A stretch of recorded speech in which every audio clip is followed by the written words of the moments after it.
ওম শান্তি 8-10-2024 প্রাতঃমুরলি। ওম শান্তি। বাপ দাদা মধুবন। বাবা বলেছে, মিঠে বাচ্চে, বুদ্ধিকে রিফাইন যদি বানাতে চাও তাহলে এক বাবার ইয়াদে থাকো। ইয়াদের দ্বারাই আত্মা স্বচ্ছ হতে থাকবে। তো আমরা যদি বুদ্ধিকে রিফাইন করতে চাই তাহলে কি করতে হবে? এক বাবার ইয়াদে থাকতে হবে। ইয়াদের দ্বারাই আত্মা স্বচ্ছ হতে থাকবে। প্রশ্ন: বর্তমান সময় মানুষ নিজের টাইম বা মানি মানে অর্থ কিভাবে ওয়েস্ট করছে, নষ্ট করছে? তো বর্তমান সময় মানুষ নিজের টাইম, নিজের সময় আর পয়সা কি করে নষ্ট করছে? উত্তর: যখন কেউ শরীর ছাড়ে, মানে যখন কারো মৃত্যু হয়, তো তার পিছনে কত পয়সা আদি খরচা করতে থাকে। যখন শরীর ছেড়ে চলেই গেছে তো তার তো কোনো ভ্যালুই থাকে না। তাই তার পিছনে, তার জন্য যা কিছু করে তাতে নিজের টাইম আর মানি দুটোই ওয়েস্ট করে। আত্মা যখন শরীর ছেড়ে চলেই যাচ্ছে তাহলে সেই শরীরটার জন্য কত কিছু করছে, খরচা আদি, কত। তাই বাবা বলছে টাইমও ওয়েস্ট, মানি ওয়েস্ট, কত নিয়ম কানুন, কিন্তু ওগুলো কিছুই হচ্ছে না কিন্তু অ্যাকচুয়ালি। ওম শান্তি। रूहानी बाबा বসে रूहानी বাচ্চাদের বোঝায়, ये भी ऐसे कहते हैं ना, फिर बाप है या दादा है। তাহলে ব্রহ্মা বাবাও তো বলে রুহানি বাবা রুহানি বাচ্চাদের বোঝায়। এখন সে বাবাই হোক বা দাদাই হোক, দাদাও বলবে রুহানি বাবা তোমাদের বাচ্চাদের এই নলেজ শোনাচ্ছে, পাস্ট প্রেজেন্ট ফিউচারের নলেজ। বাস্তবে সত্যযুগ থেকে ত্রেতার অন্ত পর্যন্ত क्या हुआ है, এটাই হলো মুখ্য কথা। বাস্তবে সত্যযুগ থেকে ত্রেতার অন্ত পর্যন্ত কি হয়েছে এই হিস্ট্রিটাই তো মুখ্য কথা। বাকি দাপর কলিযুগে কে কে এসেছে, কি হয়েছে, সেই হিস্ট্রি জিওগ্রাফি তো অনেক আছে। সত্যযুগ ত্রেতার কোনো হিস্ট্রি জিওগ্রাফি নেই। আমাদের বইয়ে আমরা যে হিস্ট্রি জিওগ্রাফি পড়ি সেটাতে তো কোনো সত্যযুগ ত্রেতার হিস্ট্রি জিওগ্রাফি নেই। আর তো সবার হিস্ট্রি জিওগ্রাফি আছে। বাকি দেবী দেবতাদের লাখ বছর আগে নিয়ে গিয়েছে। বাকি এমনি কি বলে, আমরা যদি শাস্ত্র পড়ি দেবী দেবতারা বলে লাখ লাখ বছর আগে ছিল, তো এটা ভুল লিখে দিয়েছে। তো এটা হলো বেহদের বেসমঝি। তোমরাও তো বেহাদের বেসমঝিতে ছিলে, এখন অল্প অল্প বুঝছো। কেউ তো এখনো কিছু বুঝছে না, অনেক কিছু বোঝার আছে। বাবা আবুর মহিমা বোঝায়, এর উপরে ধ্যান দেওয়া উচিত। তোমাদের বুদ্ধিতে আসা উচিত তোমরা এখানে বসে আছো। তোমাদের ইয়াদগার দেলওয়ারা মন্দির কবে হয়েছে, কত বছর পরে হয়েছে? বলে 1250 বছর হয়েছে। তো বাকি কিতনে বর্ষ রহে? 1250 বছর হলো এটা হয়েছে, তাহলে বাকি আর কত বছর হলো?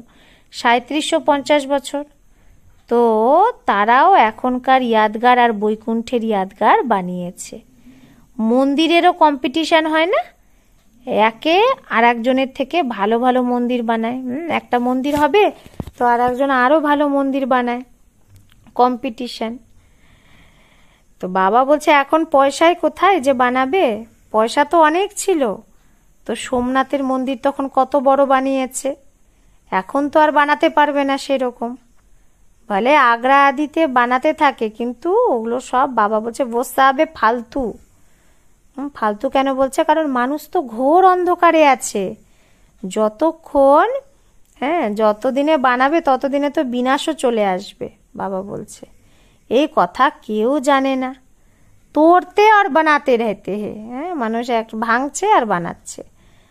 পয়সে মুফত মে আতে রেতে হে, পয়সা তো ফ্রিতে চলে আসে। সব ওয়েস্ট হতে থাকে, West of time, West of money, West of energy. কেউ মারা গেলে কত টাইম নষ্ট করে তার পেছনে, আমরা তো কিছুই করি না। আত্মা চলে গেছে, বাকি সে খোলসটা কি কাজের? সাপ খাল ছেড়ে কি করে? সাপ খাল ছেড়ে দেয়, তার কোনো ভ্যালু থাকে কি? সাপ যেরকম খোলস ছাড়ে, তার কি কোনো ভ্যালু থাকে সে খোলসের? কিচ্ছু না। তো ভক্তি মার্গে সে খোলসের খুব ভ্যালু। হ্যাঁ, মানে এই শরীর নিয়েই মানুষ পড়ে থাকে ভক্তি মার্গে। তাই বাবা বলছে জড়চিত্রের কত পূজা করে, তাহলে কি ওই শরীরটারই তো পূজা করছে। হ্যাঁ, তাই বাবা বলছে কিন্তু তারা কবে এসেছে, এই যে যে চিত্রের পূজা করছে সেটা কবে ছিল চৈতন্যে সেটা তারা জানেই না। তো তারা কবে এসেছে সেটা জানেই না। তাই বাবা বলছে তো এই যে জড় চিত্রের পূজা, বাবা বলছে এটা হলো ভূত পূজা। হ্যাঁ, কারণ 5 তত্ত্বের শরীরকে পূজা করছে, 5 তত্ত্বের পূজা করছে। ভাবো এই লক্ষ্মীনারায়ণ স্বর্গে রাজ্য করত। আচ্ছা, 150 বছর আয়ু তাদের পুরো যখন হয় শরীর ছেড়ে দেয়, ব্যাস। শরীর তো কোনো কাজের থাকে না, তাহলে উনকি ওয়াহা ক্যা ভ্যালু হোগি? তাহলে শরীরটার কি ভ্যালু হবে তখন? আত্মা যেই চলে যায় শরীরকে চণ্ডালের হাতে দিয়ে দেয়, ব্যাস। রসম রিবাজ অনুসারে কি করে, সে শরীরটা পুড়িয়ে দেয়। এরকম না উনকি মিট্টি লেকার উড়াएंगे নাম করনে কে লিয়ে, হ্যাঁ, এরকম সত্যযুগে হয় না। সেটার আবার মাটি নিয়ে এসে উড়াবে নাম করার জন্য, কিচ্ছু না। কিন্তু এখানে তো কিতনা করতে হে, শরীরটা চলে যাওয়ার পরও সেটা নিয়ে কত কিছু কাণ্ড করে, ব্রাহ্মণ খাওয়ায়, এই করে ওই করে। আর সত্যযুগে এগুলো কিচ্ছু হয় না। খোলস তো কোনো কাজেরই থাকে না, সেই খোলস মানে শরীরটাকে পুড়িয়ে দেয়। বাকি চিত্র রাইতে হে, ছবি থাকে। বাকি এখন কি আছে দেবী দেবতাদের? চিত্রটাই তো আছে। তার মানে সেই শরীরটা একসময় ছিল তার, কিন্তু অ্যাকিউরেট চিত্র তো কেউ পাবে না যে আসলে অ্যাকিউরেট তারা দেখতে কিরকম ছিল, শরীর কেমন ছিল। তো এই আদি দেবের পাথরের মূর্তি অ্যাকিউরেট থরেই, পূজা যবে থেকে শুরু হয় তবে থেকেই হ্যাঁ তখনকার পাথর দিয়ে সেটা তৈরি। আসলে তারা যেটা ছিল সেটা তো, সেই শরীরটা তো পুড়ে শেষ হয়ে গেছে। আর ভক্তি মার্গে তখন তার চিত্র মূর্তি বানিয়েছে। তো এই কথাগুলোর উপর বিচার চলে না। আবুর মহিমাকে ভালোভাবে সিদ্ধ করতে হবে। তোমরাও এখানে বসে আছো, এখানেই বাবা সারা বিশ্বকে নরক থেকে স্বর্গ বানাচ্ছে। তো এটা সব থেকে উঁচু তীর্থ হলো। এখন এত ভাবনা নেই, শুধু এক শিবের প্রতি ভাবনা আছে। বলছে যেখানেই যাও শিবের মন্দির অবশ্যই থাকবে। অমরনাথেও শিবেরই মন্দির। বলে শঙ্কর বলে পার্বতীকে কথা শুনিয়েছে। তো ওখানে তো কথার কোনো ব্যাপারই নেই। মানুষ কিচ্ছু বোঝে না। এখন তোমরা সব বুঝছো, আগে কি তোমরা জানতে? কিচ্ছু জানতে না। এখন বাবা আবুর কত মহিমা করে। সব তীর্থের মধ্যে এই আবু হলো মহান তীর্থ। বাবা বোঝায় তো অনেক, কিন্তু যখন অনন্য বাচ্চাদের বুদ্ধিতে বসবে তবে তো। এখন তো বাবা বলছে দেহ অভিমান অনেক, জ্ঞান তো অনেক ঢের চাই, রিফাইননেস অনেক আসতে হবে। এখন তো খুব মুশকিলই কারো যোগ লাগে, যোগের সাথে আবার নলেজও চাই। এরকম না শুধু যোগেই থাকতে হবে, যোগের মধ্যে নলেজও চাই। অনেকে বলে না আমি যোগেই থাকি, কিন্তু তার সাথে নলেজও তো চাই। এরকম না শুধু যোগেই রহে না। হ্যাঁ, দিল্লিতে জ্ঞান বিজ্ঞান ভবন নাম রেখেছে, কিন্তু তার অর্থ কি এটা থোড়েই বোঝে। জ্ঞান বিজ্ঞান তো সেকেন্ডের, জ্ঞান মানে জ্ঞান, বিজ্ঞান মানে যোগ, শান্তিধাম সুখধাম। কিন্তু মানুষের মধ্যে একটুও বুদ্ধি নেই, অর্থ থোড়েই বোঝে, এগুলোর বোঝেই না। চিন্ময়ানন্দ আদি কত বড় বড় সন্ন্যাসী আদি গীতা শোনায়, তাদের কত ঢের ফলোয়ার্স। সব থেকে বড় জগৎ গুরু তো এক বাবাই। বাবা আর টিচারের থেকে বড় কে হয়? গুরু। তো সেই গুরুকে আমাদের বাবা। স্ত্রী কখনো অন্য পতি করবে না, তো গুরুও दूसरा नहीं करना चाहिए। তাই বাবা বলছে স্ত্রী যেমন অন্য আর একটা পতি করবে না, সেরকম অন্য গুরুও করা উচিত না। একটা গুরু করেছো তাকেই সদ্গতি করতে হবে, তাহলে অন্য গুরু কেন? সদ্গুরু তো এক বেহদের বাবাই, সবার সদ্গতি করে। কিন্তু অনেকেই আছে যারা এই কথাগুলোকে বোঝেই না। বাবা বোঝায় এটা রাজধানী স্থাপন হচ্ছে, তো নাম্বার বার তো হবে না। কেউ তো একটুও বোঝে না। ড্রামায় পার্টি তাদের এরকম আছে। টিচার তো বুঝতে পারে না কে বুঝছে কে বুঝছে না। যে শরীর দ্বারা বোঝায় সেও তো বুঝতে পারে। তো এটা তো গুড় জানে আর গুড়ের গোত্রী জানে, মানে শিব আর ব্রহ্মা বাবা দুজনেই জানে।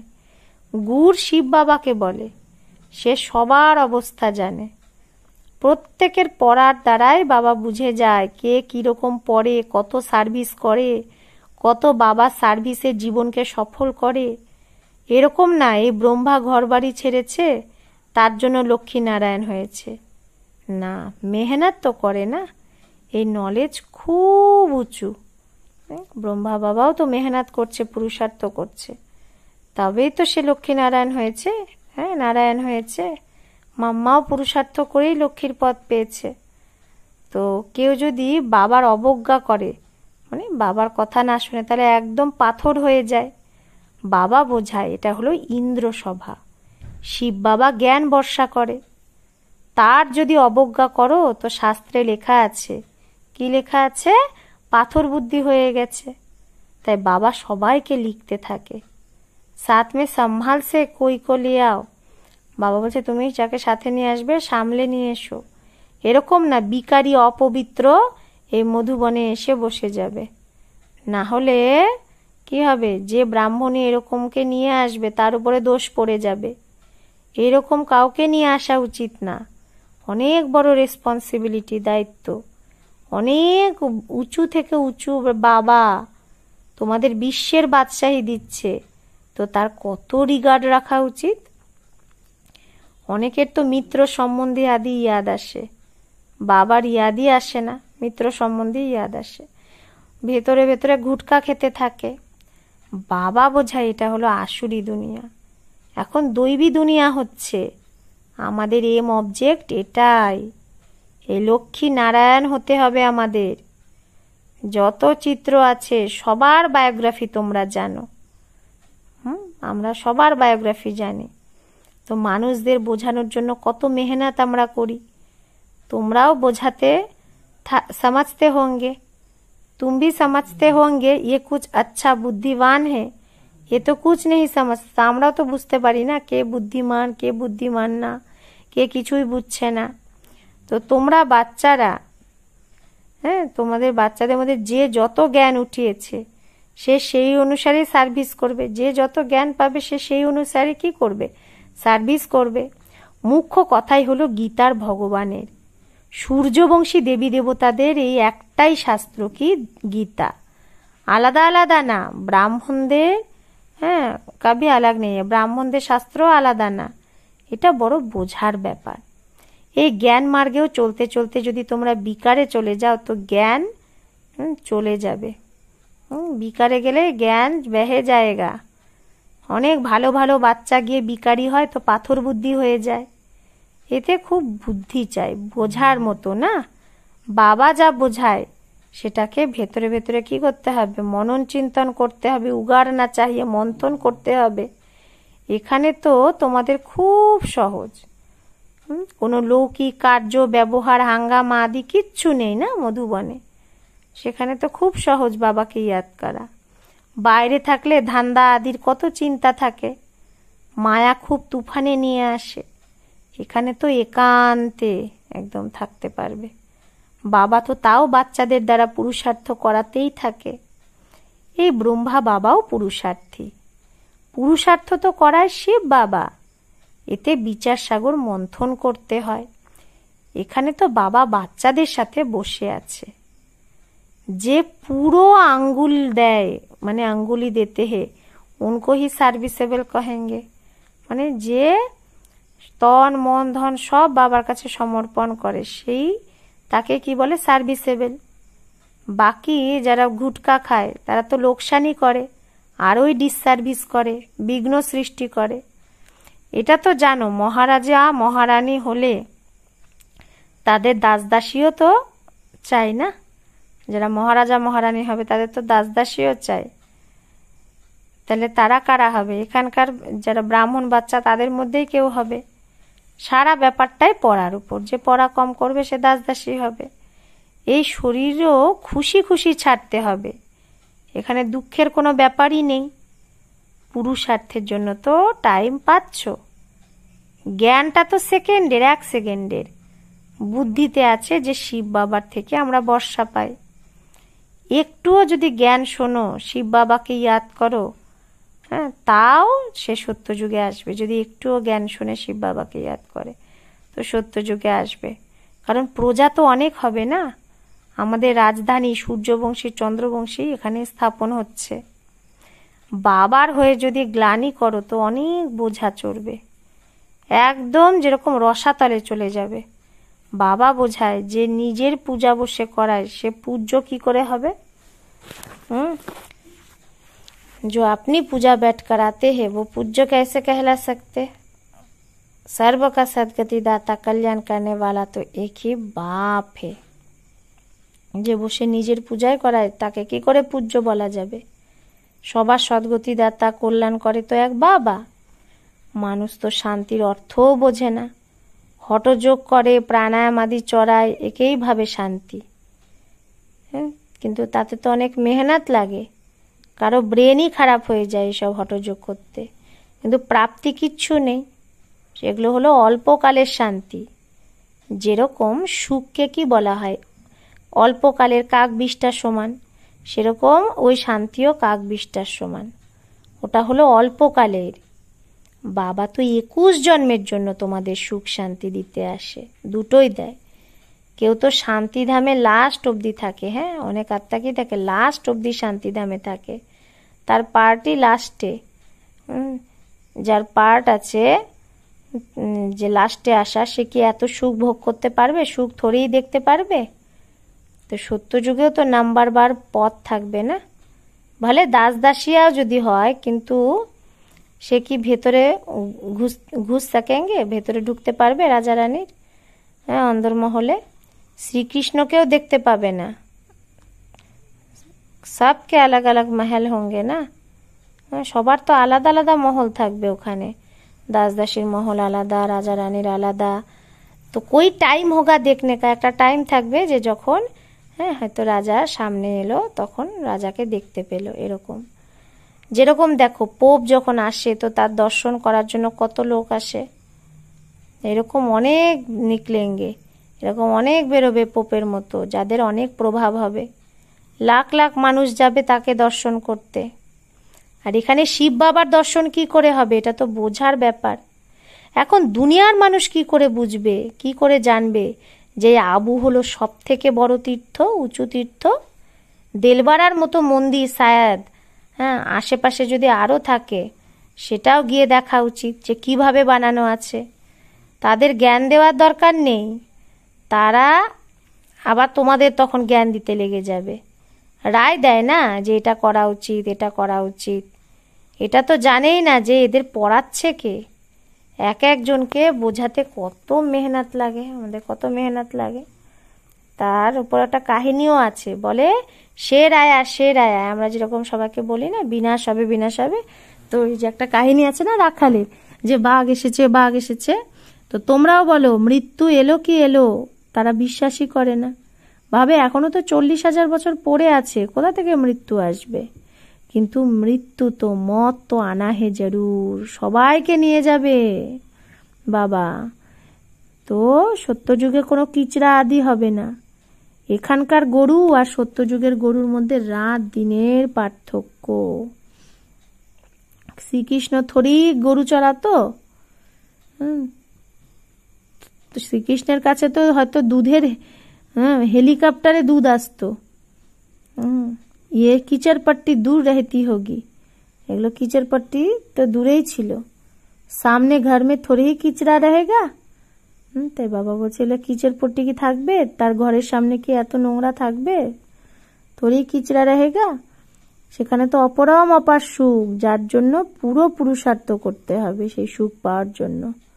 কত ভালো ভালো বাচ্চা সেন্টার থেকে আসে মধুবনে, বাবা দেখে কত খুশি হয়। नंबर बार पुरुषार्थ अनुसारे फूल बेरोय। फूल जे है सो अपने को भी फूल समझते, जे निजे फूल बच्चा সে তো নিজেকেও বোঝে না যে আমি ফুল। দিল্লিতেও বাচ্চারা কত সার্ভিস করে রাত দিন, জ্ঞানও কত উঁচু। আগে তো কিচ্ছু জানতে না, এখন কত মেহনত করতে হয়। হ্যাঁ, বাবার কাছে তো সব সমাচার আসে, কই কা শোনাতে হে। কারো সমাচার বাবা শোনায়, কারো শোনায় না। কারণ ট্রেটারও অনেকে হয়ে যায়, হ্যাঁ, যে অনেকে বিশ্বাসঘাতক করে। অনেক ফার্স্ট ক্লাস বাচ্চাও ট্রেটার হয়ে যায়, বাবার নাম বদনাম করে। থার্ড ক্লাসও ট্রেটার হয়। আবার একটু জ্ঞান পায় তো ভাবে আমি শিব বাবারও বাবা হয়ে গেছি। অনেক বাচ্চা কি একটু জ্ঞান পেয়ে ভাবে আমি বাবারও বাবা হয়ে গেছি। পহেচান তো হ্যাঁ নিহি, হ্যাঁ, এটা তো জানে না যে কে নলেজ দিচ্ছে। अच्छा, मीठे मीठे सिखिलादे बच्चों प्रति माता पिता बाप दादा का याद प्यार और गुड मॉर्निंग। रूहानी बाप की रूहानी बच्चों को नमस्ते। हम रूहानी बच्चों की रूहानी माता पिता बाप दादा को याद प्यार गुड मॉर्निंग और नमस्ते नमस्ते नमस्ते।